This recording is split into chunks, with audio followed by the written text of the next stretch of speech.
Hi, I'm Jacob Carter. And I'm Jake Watson, and today we're going to talk about how strength training can improve your running.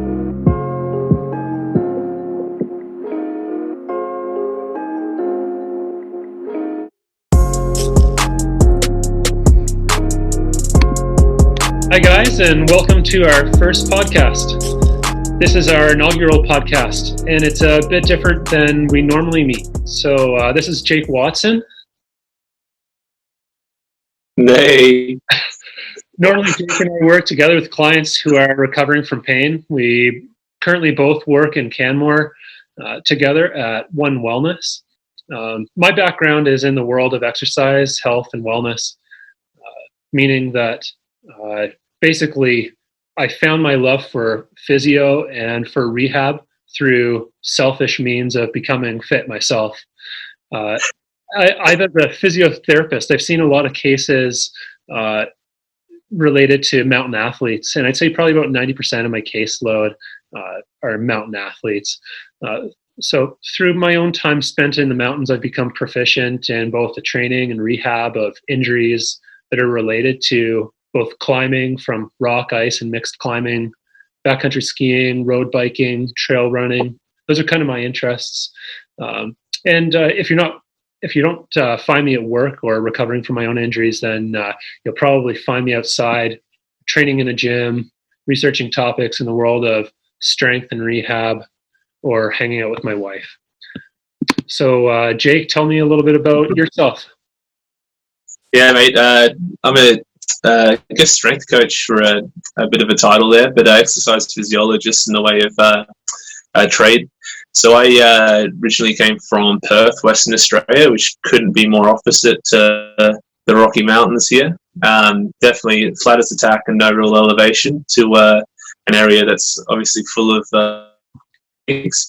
But similar background in the way of what brought me to where I was. So had a bit of a passion for kind of the health and fitness side of things, more performance, being an athlete myself and being around athletes.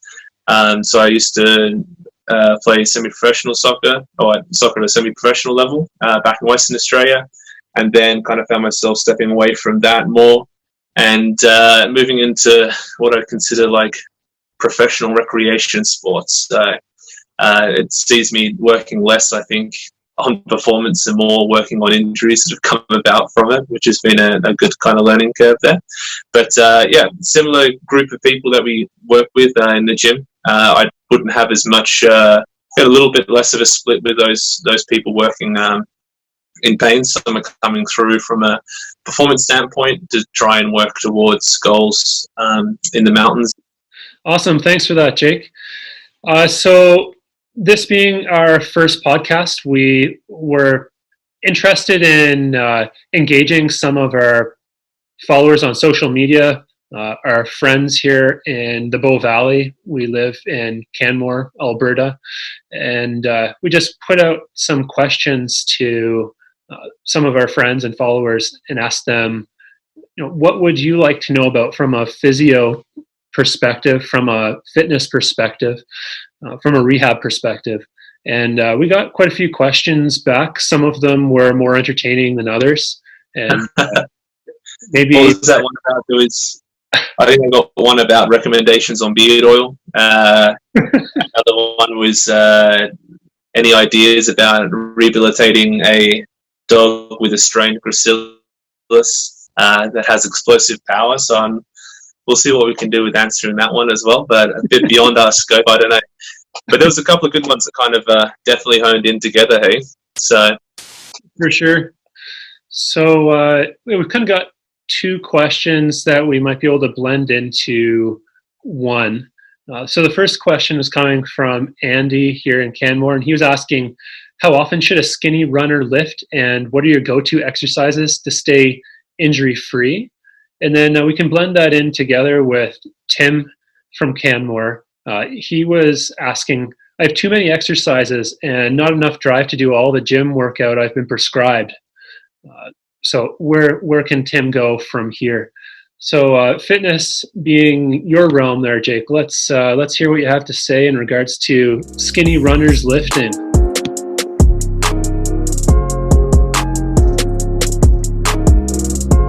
Yeah, so it's an interesting topic because it's one that sometimes you either get two camps with, and you can often get this, I guess, the skinny runner being the person that refuses to consider a gym as a means of improving their performance, and you almost have to get that buy-in, and then you get someone that ends up going too far down the rabbit hole of gym and lands themselves more on like a bodybuilding program than one that is specific to, I guess, where their goals are as well. But kind of in general with the running performance, there's a few ways we can look at it in a gym setting, and like you've got distances being maybe the gauge as to what you're focusing on, and what I mean by that is like running distances. So either using Usain Bolt as a good example, that'd be the sprinting, and then obviously you've got the ultra marathon runners down the other side, and the trail runners that come with that there as well. The big thing that you're going to improve in the way of strength and conditioning, or including that in your programming, is the running efficiency of these athletes. So the reason I use Usain Bolt as a great example to kind of show you how we improve running economy is if you see if you were to slow motion, put a slow-mo cam on that 100-meter sprint final, like the gold medal race, and just had that side-on view of the runners going, and you kind of put a point on the hips there and watch where the hips go as they run across. Yeah, exactly. They're oscillating. You see like such a small disturbance in how they travel, like their efficiency and what they create in the power below that, and then the pumping of the arms above that correlates to output. Obviously, at a explosive range, so you can do long term in the way of distance, and then as you go up through the distances, it's still that goal of trying to transfer that power output directly into the floor and not lose that from a stability standpoint in the middle there. And from the current kind of research on it, you tend to see that the benefit comes from improvements in that running efficiency. So what would be the go-to? I'd say that the big winner is going to be working exercises like around that hip there. That's going to be the area that you get it mainly improvements through. So are you saying that somehow by strengthening the hip muscles, we can reduce that vertical oscillation and have more kind of horizontal power output? Yeah. So you'd be looking at exercises that cross over well with like a gait cycle, where you might have and again, you've got to direct that to the nature of whatever distance you're going to be working with. You might be working heavier, a sprinter. You might be working some power training in the gym, or a higher amount of power training leading up to an event or competition. But then someone that's doing long distance, we might be focusing a little bit more on how that gait cycle is disturbed over longer repetitions. A bit of power that comes into it as well. But yeah, what I'd be doing is focusing on hip stability, like you're saying, trying to reduce that oscillation. So things like you're doing unilateral work, you might be weighting that unilateral work, which is like just on one leg, with bilateral weights, so weights in both hands. You might go ipsilateral, which would be the same side as that leg you're working, and only loading that one side, so disturbing the balance there. Or you might go contralateral and then load the leg with the contralateral weight, so they've then got to try and balance or stabilize in the hips for those two.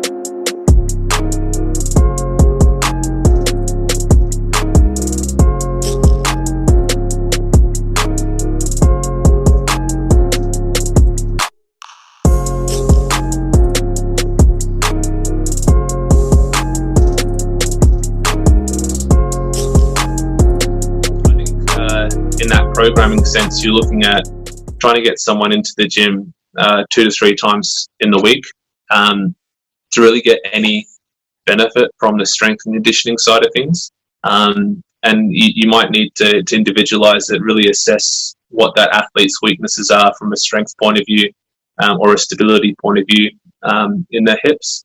And then when you're going to program that in the way of loads or intensity week by week. You're just trying to take in account the kind of volume that they're doing externally, like when they're running programs, etc.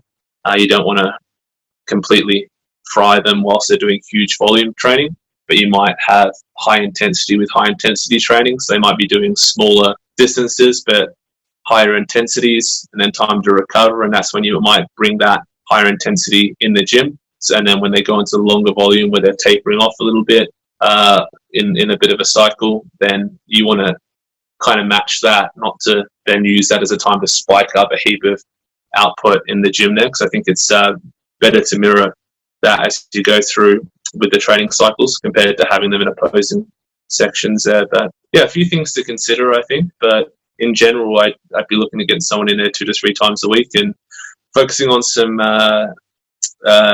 unilateral strengthening, stability, improving core stability, and then having another session where you might be working more plyometric based there as well. But what do you think? Would you kind of have any other areas of focus? I'm sure that we could probably, if this was a running podcast, talk about it for several episodes on both where to put it in terms of periodization. And I think the simple summary statement there would be pretty heavy amounts of strength training during the base phase of building your aerobic capacity and also building your strength training throughout that. And then as you start to increase the intensity of your running and the specific training with regards to running, maybe that looks like intervals, maybe that looks like a greater amount of elevation gain if you're looking at trail running. Probably you're starting to reduce the number of sessions per week that you're in the gym, maybe to 1 or 2 sessions instead of that 2 to 3 sessions. And then as you get closer to race time, you probably take the gym out altogether, or maybe you can just groove the movement patterns, but you're not doing it with very much load, just to remember how to do these movement patterns correctly. What's yeah. No, 100%. I'd be interested to, and it's like a good consideration you mentioned there, I didn't even think of, is that the trail running aspect. So where you've got like a marathon runner or someone in middle distance or track, they're kind of running on a flat surface, it's pretty consistent, but then you've got someone in a trail that's probably not got the same running gait throughout the whole race, and then the added load of high amounts of elevation gain, but then a lot of elevation loss there. Like, do you think that like the consideration of adding a bit of eccentric or a bit of an eccentric focus for those guys would be more beneficial to that of the kind of track athlete? I'm not sure that you would train strength just eccentrically, but I think that the variety of the terrain that the trail runners are training on, that provides another stimulus in itself. But I think it's another reason to look at your single leg strength exercises through more full ranges of motion, because they're taking high steps up steep trail or coming down over loose rock and having to stabilize as their knee flexes through, let's say, sometimes maybe 70 degrees. So, there's probably more of a reason to look at strengthening through the full range of their hip and knee, as opposed to someone that's running on flat pavement for a marathon distance. Probably they could get by with half of the range of motion, having half of that stability, I would say. No, 100%. Not taking them through such a big range, yeah.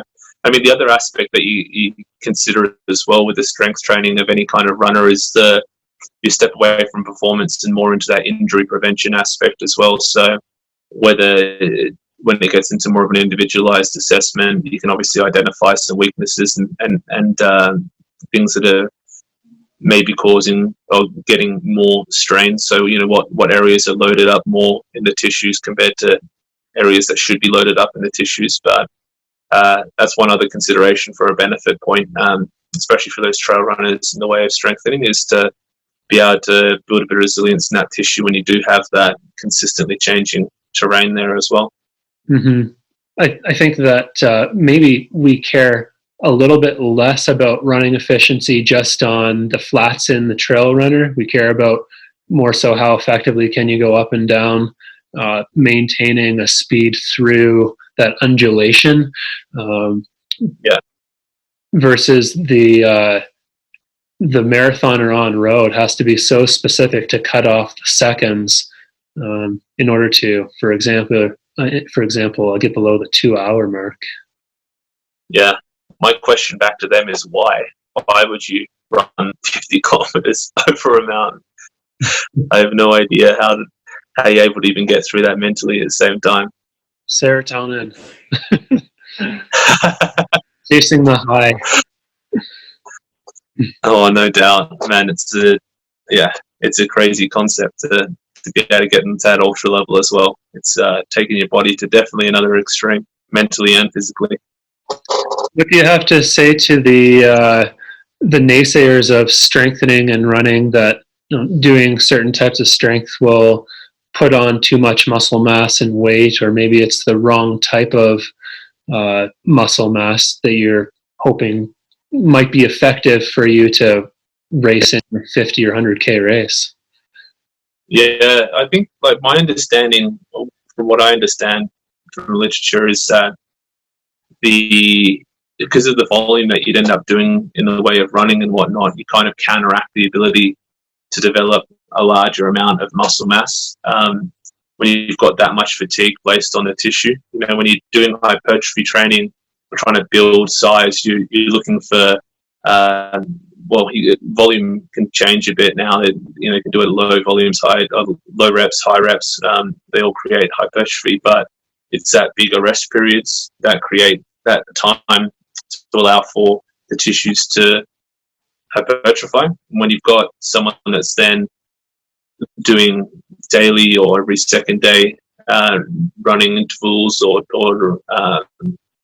distances, etc., you're adding so much fatigue to that tissue that it is not going to adapt in a way that creates mass for the most part. But it takes a bit of time to create that hypertrophy mass, and you know, you can focus your training within a gym to include more of a goal at stabilizing and improving performance of that limb, rather than actually solely focusing on the tissue growth.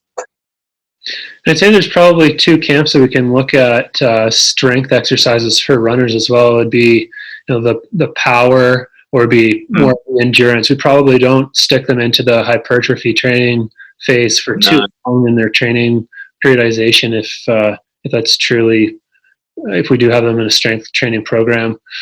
To me, probably the majority of the time that they're spending strength training should be done in the power phase, so that like 3 to 5 sets of 3 to 6 reps. Yeah, no, exactly. Then that's from an outpoint point of view as well. And so if you had any skill within the program, that's the only time you'd end up adding a bit more in the way of repetitions.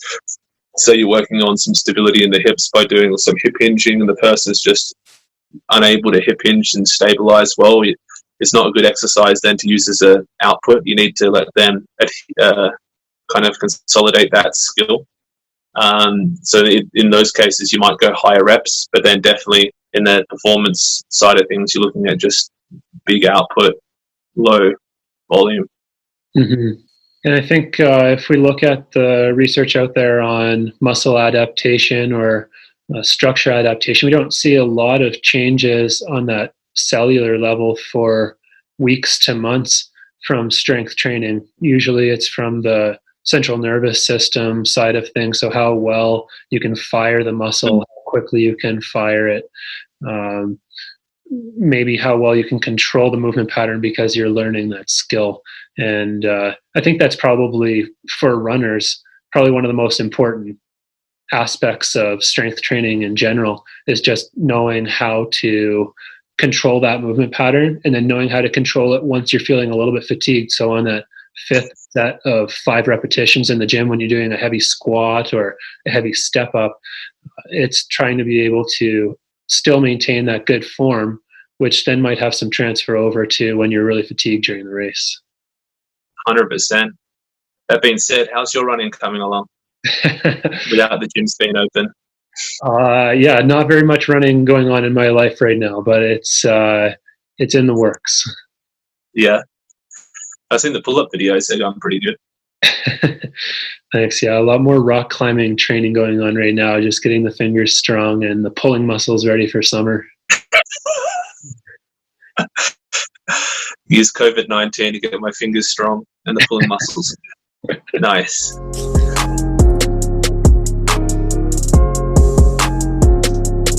Alrighty, Andy. So a bit of a long answer to a short question there, but I'll try and kind of summarize some key points for you to take home. With strength training for a running athlete, does vary a little bit between the running distances from sprinter versus marathon or ultra marathoner. But in general, we're looking at 2 to 3 times a week within the gym as like a minimum dose response there. And then you're looking at breaking those sessions down, I'd say, into 3 key pillars, that being driving output or power or strength, exercises that are driving skill, and then exercises that are working towards more core stability there. So if we're looking at those exercises, that would be doing strength and power or building on the output side of things. You'd be looking at 3 to 5 sets in the low rep range, below 6 reps a set there, and looking at exercises like hip hinging or variations of that. So your deadlifts, RDLs, maybe kettlebell work there, single leg, staggered stance. Looking at things like lunges, and that could be varied versions of lunges from walking, stationary, or Bulgarian, and varying the different loads there and the placement of those loads. And then the last one would be looking at like your hex bar deadlift for your kind of out and out pure power development, or a high bar squat or front squat there.